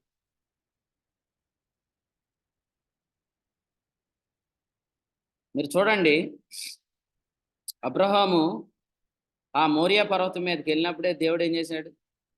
తన కొరకై సిద్ధపరిచిన పొట్టేలునుంచాడు.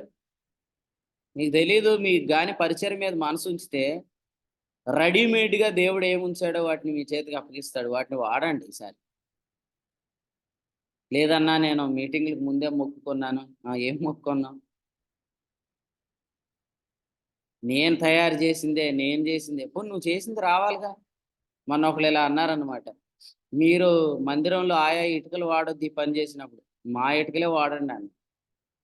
సర్లే ఇటుకలు ఇత్తారు గదా అని మేము కనిపెడితే, అయి ఆరలేదు. 2 రోజులు ఆగండి అంటారు. అయి ఆరలేదు. 4 రోజులు ఆగమన్నా. అప్పటికే వారం రోజులయింది. ఇంకెప్పుడు ఇత్తారా అని అడిగితే, ఇంకొక వారం ఆగమన్నా. 2 వారాలు అయిపోయింది. ఇటుకలు వచ్చినాయి. ఇంతకు మేము అడిగిన ఇటుక ఒకటి, వాళ్ళు ఇచ్చినవి ఇటుక ఒకటి. మేము అడిగిందేమో పండు ఇటుక, వాళ్ళు ఇచ్చింది సిమెంట్ ఇటుక. పనికిరాదు. అసలు మనం ఆలస్యం అయిపోతుంది అని అన్నప్పుడు నేను చేసిందే వద్దు. దేవుని సేవకులు ఎప్పుడు చెప్పేవారన్న. మా అమ్మ చాలా సార్లు టీ తాగలేదని బాధపడేది. మా డ్యాడీ టీ తాగలేదు, టిఫిన్ చేయలేదు అని. మా నాన్నగారు అనేవారు, నీ టీ, టిఫిన్ కోసం ఆగితే నాకు ట్రైన్ పోతుంది. నేను నీ టీ, టిఫిన్ తాగే బదులు బయట తాగుతానంటే, అదిగో నేను టీ పెడితే మీరు ఇంట్లో తాగరా, బయట తాగుతారా అని బాధపడిపోయేదన్నమాట. ఈవిడ టిఫిన్ చేసేది కాదు. అందుకని నీ టిఫిన్ తినకపోతే నువ్వు అలుగుతావని చెప్పి నేను ఆగితే నాకు ట్రైన్ పోద్ది. అలాగూ చాలా సార్లు దేవుని పని పాడైపోతుంది. కాబట్టి మీరందరూ ఆలోచన చేయండి. రెడీమేడ్‌గా ఉన్నవి వాడదాం. ఓకే. ఈసారికి మీరందరూ అడ్జస్ట్ అవ్వండి. హ్మ్. కొన్ని కొన్ని విషయాల్లో దేవుడు మీకు జ్ఞానం దయచేయును గాక. ప్రభు ఖచ్చితంగా ఇస్తాడు. బెసలేలును జ్ఞానాత్మ పూర్ణుడు చేసింది ఆయన గదా! అహోలియాబును జ్ఞానాత్మ పూర్ణుడు చేసింది ఆయన గదా! స్త్రీలు మేక వెంట్రుకలను వడికినప్పుడు వారిని వివేకులైన స్త్రీలని చెప్పింది ఆయన గదా! ఇక్కడ చదివిన దగ్గర యుక్తి గల స్త్రీ ఉంది. ఘనత గల స్త్రీలున్నారు. వివేకులైన స్త్రీలున్నారు. పూర్వము దేవుణ్ణి ఆశ్రయించిన పరిశుద్ధ స్త్రీలున్నారు. సిస్టర్స్ కూడా చురుకైన వారున్నారు. సో, వాళ్ళని దేవుడు ఈ పరిచర్యలో మనకు అనుగ్రహించును గాక. ఎందుకంటే పని చాలా మంది ఆలస్యం చేస్తున్నారు. వాస్తవంగా ఆలస్యం ఎందుకు చేస్తున్నాడంటే ఆడికి పని జరగటం ఇష్టం లేదు. ఎందుకంటే ఆడికి పట్టేసిందన్నమాట దురాత్మ. చెప్పానుగా రాత్రి కూడా అన్నాను నేను. ఎప్పుడు పట్టింది దురాత్మ? దాన్ని వదిలిత్తాను రమ్మంటే నా దగ్గర రాట్లేదు. ఎవరైనా రండి పర్లేదు. యేసుప్రభు నామంలో పట్టానంటే మళ్ళీ అది ఎక్కడ పట్టుకుందో కూడా వివరాలు మొత్తం వస్తాయన్నమాట. ఖచ్చితంగా వదిలిపోద్ది. ఈ పనిని పాడు చేయాలి అని ఎవ్వరు లేచినా పనికిమాలినోళ్ళందరికీ ఉదయకాలం చెప్పండి ఏమనంటే, ఇది పాడైపోయే పని కాదు. ఖచ్చితంగా దేవుడు ఈ పని ద్వారా మహిమ పొందాలనుకుంటున్నాడు. మీ మనస్సులు మాత్రం పని మీద నుంచి తొలుగుతున్నాయంటే ఖచ్చితంగా మీరు ఈ బిక్రీ కుమారుడు చేతిలో పడ్డారని అర్థం. కానీ దీనికి ప్రభు లెక్క అడుగుతాడు. ఎందుకంటే ఇశ్రాయేలు ప్రధాన పట్టణాలను నిర్మూలన చేయొద్దు అని ఎవరు అడిగారు లెక్క? ఈ యుక్తిగల స్త్రీ అడిగింది. మరి రేపొద్దున యేసుప్రభు అడగడా? నీ ద్వారా జగన్నాథపురంలో పని పాడైంది. నీ ద్వారా హైదరాబాద్‌లో పరిచర్య పాడైంది. నీ ద్వారా ఆదిలాబాద్‌లో పని పాడైంది. నువ్వెందుకు ఈ ప్రధానమైన పట్టణాలను పాడు చేసావని అడగడా? అడుగుతాడు. అందుకనే ఈ ఉదయకాలం ప్రభువా నాకు పరిచర్య మీద మనసు పుట్టించు అని ప్రార్థించండి. ఖచ్చితంగా దేవుడు మీకు మనసు పుట్టించాడనుకోండి, మిమ్మల్ని ఎవ్వరూ కలవరపరచలేరు. మీరు పనిలో స్పీడప్ అవుతారు. వేగంగా ఈ పని చేస్తారు. ఇక్కడ సమూయేలు 2వ గ్రంథంలో ఆఖరికి ఇంకొక మాట ఉంది. అదేంటంటే యోవాబు అమాషాను చంపేశాడు. ఎవరు చంపమన్నారు? చెప్పండి. యోవాబు అమాషాను చంపేశాడు కదా! ఎవరు చంపమన్నారు? దావీదు. దావీదు చంపమన్నాడక్క. ఎక్కడుంది చంపమని? తనకు తానే చంపేశాడు. ఇది సొంత పెత్తనం అన్నది. అంతకుముందు అబ్షాలోముని చంపొద్దని చెప్తే చంపేశాడు. ఇక్కడ కూడా ఏం చేశాడు? చంపేశాడన్న. మీరు చాలా జాగ్రత్తగానండి. యోవాబు లాంటోళ్ళు దావీదుతో ఉంటారు గానీ, మీరు చదవండి 23వ వచనంలో ఇశ్రాయేలు దండువారందరికి అధిపతి యోవాబు. కానీ యోవాబు ఏం చేస్తున్నాడంటే, దావీదు కూడా చెప్పని పనులు చేస్తున్నాడన్న. దావీదు వాస్తవంగా చంపమని చెప్పలేదు. కానీ అమాషాను పొడిచి చంపేశాడు. ఇవన్నీ లెక్కలు తర్వాత వస్తాయి. మనం వచ్చినప్పుడు మాట్లాడుకుందాం. గుర్తుపెట్టుకోండి, నేను 2 దినాల క్రితం కూడా చెప్పాను. మీకు ఎంతవరకు ప్రభు ఇచ్చాడో అంతవరకు ఆగండి. మీరు అంతకు మించి వెళ్ళకండి దయచేసి. మీరు వెళ్ళటం వల్లే కొన్ని తలకాయ నొప్పులు వచ్చేస్తున్నాయి. ఇప్పుడు వాస్తవంగా సేవకుడు సేవకుడే. సేవకునితో ఉన్నవాడు సేవకునితో ఉండేవాడు అంతే. అంతేగాని సేవకుడు చేయాల్సిన పని మీరు చేయకూడదు. ఇప్పుడు నేను స్టేజ్ మీద నిలబడి మీలో ఎవరినో తిట్టాను అనుకోండి, జనాలు పడతారు. ఎందుకంటే నేను సేవకుడిని, వాళ్ళ కొరకు నేను ప్రయాసపడ్డాను. కానీ మీరు అదే మాట మీరంటే పడరు. అందుకని సేవకుడు అనే మాట వాక్యోపదేశకులు అందరూ అనకూడదు. వాక్యోపదేశకుడు వేరు, గృహ నిర్వాహకుడు వేరు. వాక్యోపదేశకుడు కొన్నిసార్లు తనకు దేవుడిచ్చిన నడిపింపుని బట్టి మాట్లాడతాడు. కానీ సేవకుడు అనేటట్లు అనకూడదు. అందరినీ కఠినంగా మాట్లాడకూడదు అన్న. అప్పుడు ప్రజలే చెప్తారు కదా, ఆయన అంటే పడతావు, నువ్వంటే పడవు అంటారు. ఎందుకంటారు ఆ మాట? ఎందుకంటారు చెప్పండి? ఎందుకంటే దేవుడు ఆయన్ని ఈ పని కొరకు ప్రత్యేకించారు. దావీదు చంపమంటే చంపు, లేనిపోని ఊరికే పెత్తనాలు చేయకు. నీ వల్ల చాలా మంది ఇబ్బంది పడతారు. తర్వాత వాళ్ళు చెప్తారు ఏమనంటే, మీతో సమస్య లేదండి, ఎదుగో ఆయనతో సమస్య వచ్చింది మాకు. ఎందుకంటే మీకంటే కొంచెం ఆయన రెండింతలు ఓవర్ యాక్షన్ ఎక్కువ చేస్తున్నాడని చెప్తారు. ఆ పని మీరు చేయకండి. ఉదయకాలం ప్రార్థన ద్వారా చెప్తున్నాను నేను. కొంతమంది ఇలా చేసేవాళ్ళు కూడా ఉన్నారు. ఇలా చేయకండి. ఎందుకంటే మీ వల్ల దావీదు మీద ఏం పెరుగుతుంది ప్రజలకి? దావీదు ఒక నచ్చనోళ్ళందరిని లేపేసేవాళ్ళలాగా నెగిటివిటీ పుడుతుంది అనమాట. అసలు ఎంతగా చెప్పాడు, 3 అధిపతులు పిలిచాడు, నా కొడుకైన అబ్షాలోను చంపొద్దురా బాబు అని చెప్పి. సేవకుడు ఆ మాట విని చంపడానికి తెగించలేదు, కానీ ఈ యోవాబు చంపేశాడు. ఏమంటాడు మళ్ళీ చంపే ముందు? నువ్వు చంపేదాకా ఆగుతాను అనుకున్నావా అని 3 బాణాలు తీసిపోయాడు. ఓకే, ఈ ఉదయకాలం నేను ఎవరినో పనికిమాలినోడిని అన్నానంట. ఓకే, మీరు వినండి జాగ్రత్త. ఎవరినో అన్నానంట, మీకేమో ఆయన అనిపించిందంట. ఆయనకి ఫోన్ చేసి, వాక్యం విన్నావుగా, ఇప్పటికైనా జాగ్రత్తగా ఉండు, నువ్వే పనికిమాలినోడు అని చెప్పాడు ఆయన అంటే ఎట్లా ఉంటుందండి? వాస్తవంగా ఆ వ్యక్తి పనికిమాలినోడు అని దేవుడు మాట్లాడాడు అని చెప్పి మార్చుకుందాం అనుకున్నాడు. నువ్వు ఫోన్ చేసి డైరెక్ట్గా నువ్వు నిన్నే అన్నాడు పనికిమాలినోడు అని, ఎలా వాక్యం నువ్వు మారు అని అంటే ఎలా ఉంటది? నేనెందుకు మారాలి, అసలు నేనెందుకు పనికిమాలినోడిని అంటాడు. ఇక అడ్డం తిరిగిపోతాడు, మారడేగా. అందుకనే జరిగే పనిని మీరు పాడు చేయకుండా ఉండాలంటే మీకు ఎంతవరకు దేవుడు అవకాశం ఇచ్చిన అంతవరకు. సేవకుడు వేరు, చెప్పండి, వాక్యోపదేశకుడు వేరు. గృహ నిర్వాహకుడు వేరు, వాక్యోపదేశకుడు వేరు.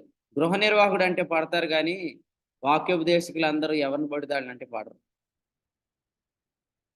సో అందుకని మనం అందరం కూడా యుక్తిగా ఉందాం. ప్రభు మనకి యుక్తిని ఇచ్చాడు కదా, ఇచ్చాడు లేదా? యెషయా గ్రంథంలో ఏమన్నాడు? ఆయన ఆత్మ జ్ఞాన వివేకములకు మూలమగు ఆత్మ అన్నాడు. నిజంగా ఆత్మ నడిపింపుంటే వివేకం ఉండదా? ఉంటది కదా, వివేకం ఉంటది కదా. అప్పుడు మనం ఆలోచన చేయాలి. దేవుడు నన్ను అమాష చేయలేని పని నువ్వు చెయ్యి అని చెప్పి పంపించాడు. ఆ పని నేను చేద్దాం. అంతేగాని అమాష లాంటి దొరికితే కత్తితో పొడి చంపేశాడు. ఎలా చంపాడు ఇక్కడ చూడండి. కాబట్టి ప్రార్థన చేయండి. ఇచ్చిన పనిని యజమానుడి మీద, కాపరి మీద, నాయకుని మీద నెగిటివిటీ రానంత వరకు పనిచేసే నాయకులు దేవుడు మనకి ఇస్తాడు ఖచ్చితంగా. ఒకవేళ ఎవరైనా ఈ తప్పు చేసి ఉంటే ఉదయకాలం ఒప్పుకోండి దేవుని దగ్గర. అవును ప్రభువా, నేను యోవాబు లాంటి వాడిని, నేను యోవాబులాగా చెప్పిన దానికంటే కొంచెం అతి చేశాను, కాబట్టి నా విషయంలో సహాయించు. నేను అమాషా లాంటి వాడిని, నువ్వు నాకు ఇచ్చిన పని విషయంలో నాకు మనసు లేదు, నేను చాలా ఆలస్యం చేసేసాను, నేను పనికిమాలిన వాడిని. ఎప్పుడు నేను చాలా మందిని ఈ కూడికలకు వెళ్లకుండా ఆటంకపరుస్తున్నాను, స్వాస్థ్యం లేదని చెప్తున్నాను, శిరస్సును హత్తుకోకుండా చేస్తున్నాను, పరిచర్య మీద మనసు లేకుండా చేశాను. నేను ప్రశ్న అడిగి ముగిస్తాను. మీకు పరిచర్య మీద దేవుడు మనసు తొలగించేసిన దేవుడు పనివారిని లేపుకుంటాడు, క్రొత్త వారిని అనుగ్రహిస్తాడు. వాళ్ళకి అలవాటు కూడా అవసరం లేదని చెప్పారు. 2 దినాల క్రితం చెప్పే కదా, వాడుక లేని వారికి కూడా దేవుడు ఇప్పటికిప్పుడు దేవుడు పనిని ఇచ్చినా ఆయన అన్ని నేర్పించుకుంటాడు. రోమాపత్రిక 9వ అధ్యాయం చదవండి. ఇశ్రాయేలీలకు ఉన్న ఆధిక్యతలు ఏవి అన్యజనులకు లేవు, కానీ దేవుడు అన్యజనులను కోరుకున్నాడు. ఆ మధ్యకాలంలో మీకు గుర్తుందా, తెలంగాణ ఉద్యమం జరిగినప్పుడు నేను బీటెక్ కంప్లీట్ అవుతుంది అనమాట. బీటెక్ అయిపోయే టైంలో తెలంగాణ ఉద్యమం జరుగుతున్నప్పుడు ఆర్టీసీ వాళ్ళు సమ్మె చేశారు. సమైక్యాంధ్ర ఉద్యమంలో కానీ అప్పుడు ఏం చేశారు, ప్రైవేట్ డ్రైవర్లు పెట్టారు. పెట్టినప్పుడు ఏం జరిగింది, చాలా యాక్సిడెంట్లు జరిగింది. ఓసారి అయితే విజయవాడలో బ్రేక్ ఫెయిల్ అయినట్టు అయ్యి బస్సు బ్రిడ్జ్ మీద చాలా మందికి మీదకి వెళ్ళిపోయింది అన్న. చాలా పెద్ద యాక్సిడెంట్ జరిగింది. అప్పుడు చాలా వ్యతిరేకత వచ్చింది ప్రభుత్వాల మీద. ఏమనంటే, ఇదిగో మా గవర్నమెంట్ మా ఎంప్లాయీస్ని, ఆర్టీసీ ఎంప్లాయీస్ని తొలగించి మీరు వీళ్ళని పెట్టారు, వీళ్ళకి అనుభవం లేదు కాబట్టి ఇలా జరిగింది. నేను ఇలా అంటున్నాను, అలా ఇశ్రాయేలీలు అన్ని జనుల మీద నేరం మోపగలరా? ఈరోజు మోపలేరు. దేవుడు ఇశ్రాయేలీని తొలగించి అన్ని జనులు పెట్టగానే నేర్పరి అయిన శిల్పకారుని వలె పునాది వేసి తిని అన్నట్లుగా దేవుడు పౌలులాగా మనం తయారు చేస్తాడు. పాటలు పాడటం రాని వాళ్ళకి ఇప్పుడు నేర్పరిగా తయారు చేస్తాడు. వాక్యం చెప్పడం రాని వారికి నేర్పరిగా తయారు చేస్తాడు. ఎందుకంటే అన్నీ వచ్చి నువ్వు అలిగి కూర్చున్నావు. అన్నీ ఎరిగి నీవు సహకరించట్లేదు కాబట్టి. పనికి ఉపయోగపడాల్సిన నీవు ఈరోజు మొండి మనసుతో చాలా మందిని ఆపేస్తున్నావు కాబట్టి. ఇప్పటికిప్పుడు దేవుడు కొత్త టీంని పెట్టుకొని మనం చాలాసార్లు భయపడిపోతాం. ఇప్పటికిప్పుడు ఎవరు వస్తారన్నా, ఇప్పటికిప్పుడు ఎవరు చేస్తారు? నేను అడుగుతాను, ఇది నీ పనా? నీ ఇంట్లో పని? ఇది నా పనా? ఇది దేవుని పని. దేవుని పని కొరకు ఇప్పటికిప్పుడు ఎవరు వచ్చినా దేవుడు వారికి తన ఆత్మనిస్తాడు, వారికి బలం ఇస్తాడు. వారు పరిచర్ను వేగంగా చేస్తారు. వారు పరిచర్ను అశ్రద్ధగా చేయరు, వారి పనిని ముగిస్తారు. కాబట్టి రేపే మీటింగ్స్ అనేటప్పుడు కూడా ఈ రోజుకి ఈరోజు అలిగి మానేసిన వాళ్ళు ఉంటారు, కానీ దేవుడు క్రొత్త వారిని లేపుతాడు. కాబట్టి పని పాడవకుండా ఉండు నిమిత్తం మనుషుల మీద మీరు కూడా దృష్టి తీసేయండి. పని పాడవకుండా ఉండాలంటే మనుషుల మీద దృష్టి తీసేయండి. ఎవరిని బ్రతిమలాడొద్దు, ఎవరిని బుజ్జగించొద్దు. ఓకే, ఇది దేవుని పని. దేవుడే తన వారిని లేపుకుంటాడు, తన పని జరిగించుకుంటాడు. నువ్వు అమాషవైతే, నువ్వు యోవాబు అయితే, నువ్వు బిక్రీ కుమారుడైన షబ్బు అయితే ఖచ్చితంగా నీ లెక్కలు నీకు ఉంటాయి. కానీ దేవుని పని ఆగు. దేవుడు ఈ తలంపులు ఉదయకాలం మనందరి ఇంట్లో దీవించిన కాక. క్రీస్తుల స్వాస్థ్యం ఉందని నమ్మండి, ఆయన సన్నిధి కూడి రండి, ఆయన పనిని పొందుకోండి, పని మీద మనసు పొందుకోండి. భారం వస్తుంది. అసలు ముందు మీరు మోకరిస్తారు, కొంత సమయం ప్రార్థనలో గడుపుతారు, అన్ని దేవుని ఆత్మ చేత జరుగుతాయి, మీరు ఆనందిస్తారు. దేవుడు ఈ విధంగా మిమ్మల్ని ఈ పరిచర్లు వాడుకుంటారు. ప్రభుకి సమస్త మహిమ కలుగుతుంది. ఆమేన్. సమూయేలు 2వ గ్రంథము 20వ అధ్యాయం ద్వారా దేవుడు మనతో మాట్లాడిన సంగతులను బట్టి ప్రభుని స్తుతిస్తున్నాం. స్వాస్థ్యం మీద చెడ్డ సమాచారం పలుకుతున్నటువంటి పనికిమాలినవాడు అనే విషయాన్ని జ్ఞాపకం చేస్తూ, స్వాస్థ్యాన్ని నిర్లక్ష్యం చేయదు అని హెచ్చరిస్తున్న యుక్తిగల స్త్రీ గురించి మాట్లాడుతూ, మనం స్వాస్థ్యం మీద మనసు ఉంచాలని, వాక్యం మీద మనసు ఉంచాలని, పరిచర్య మీద మనసు ఉంచాలని, శిరస్సును హత్తుకోవాలన్న విషయాన్ని జ్ఞాపకం చేశారు. అలాగే పరిచర్య విషయాల్లో అనేక విషయాలు ఇంకా మనకి జ్ఞాపకం చేశారు.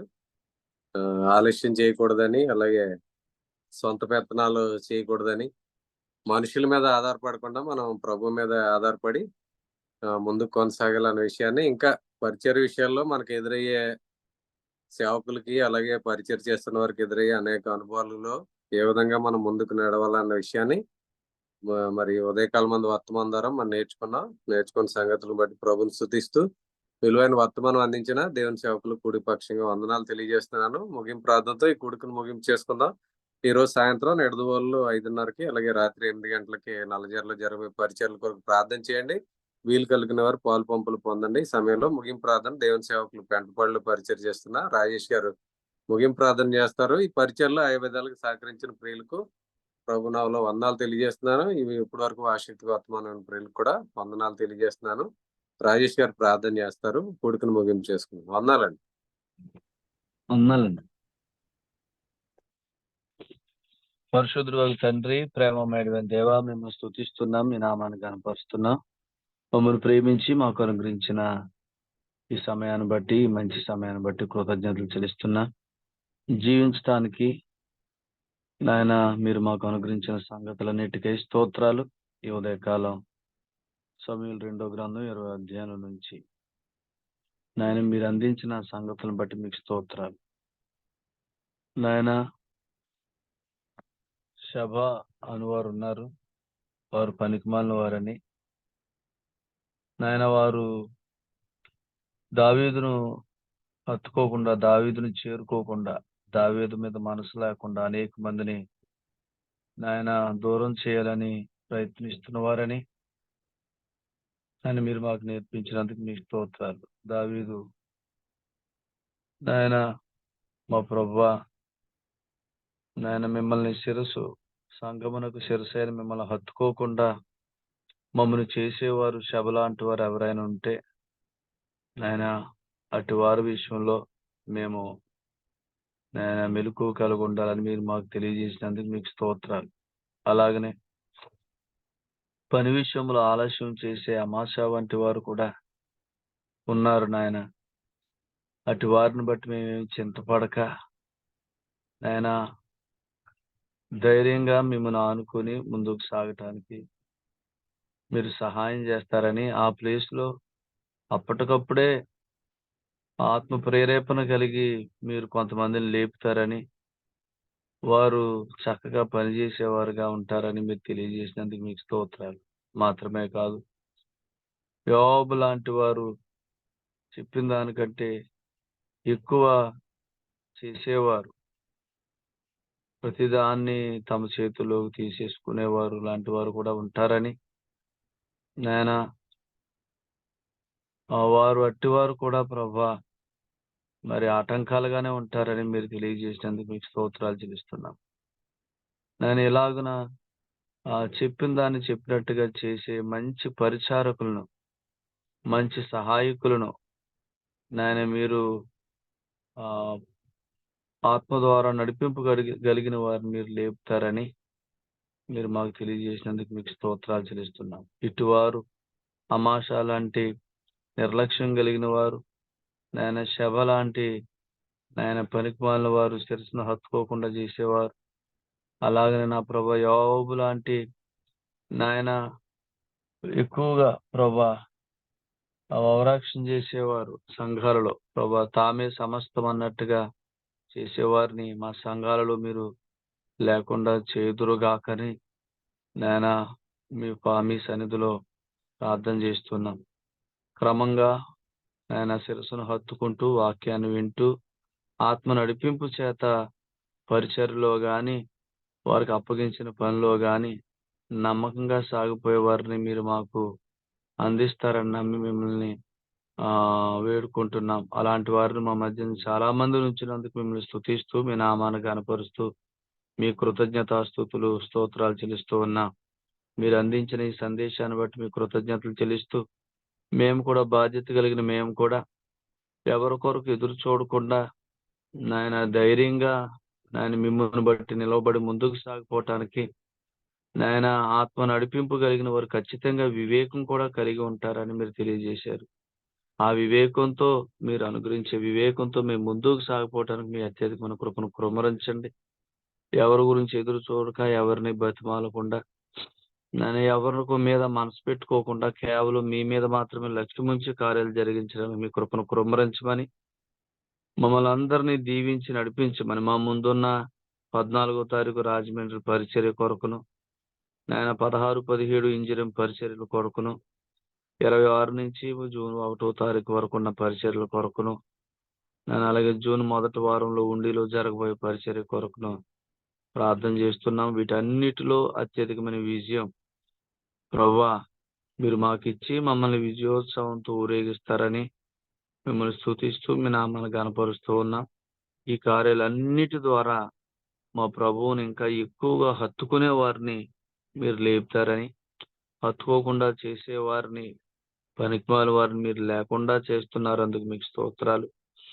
వీటన్నిటి ద్వారా సిలువ వేయబడిన వాడినట్టుగా యేసుక్రీస్తు ప్రదర్శించబడుతున్నాడని నమ్మి మిమ్మల్ని స్తుతిస్తూ మీ నామాన్ని గణపరుస్తూ, వచ్చిన వారందరిని దీవించమని, ఆశీర్వదించమని, మహిమ ఘనత ప్రభావాలు మీరే పొందుమని క్రీస్తు యేసు వారి ఉన్నతమైన నామన కృతజ్ఞత స్తుతులు స్తోత్రాలు చెల్లించి ప్రార్థన చేస్తూ ఉన్నాం. ప్రియ పరలోకపు తండ్రి, ఆమేన్. ఆమేన్. ముగింపు ప్రార్థన చేసిన దేవుని సేవకులు రాజేష్ గారికి, కూడికలో ఉన్న ప్రియులందరికీ వందనాలండి. ఒకరికొకరు వందనాలు తెలియజేసుకుని కూడిక ముగించేసుకు. అందరికీ వందనాలండి. అందరికీ వందనాలండి. సేవకులు కూడా హృదయపూర్వక వందనాలు. అందరికీ వందనాలండి. ప్రభువైన యేసుక్రీస్తు నామమున అందరికీ వందనాలు. అందరికీ వందనాలండి. అందరికీ వందనాలు. అందరికీ వందనాలండి. అందరికీ వందనాలండి. అందరికీ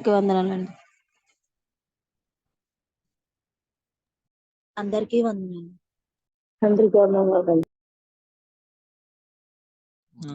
వందనాలు. అందరికీ వందనాలండి.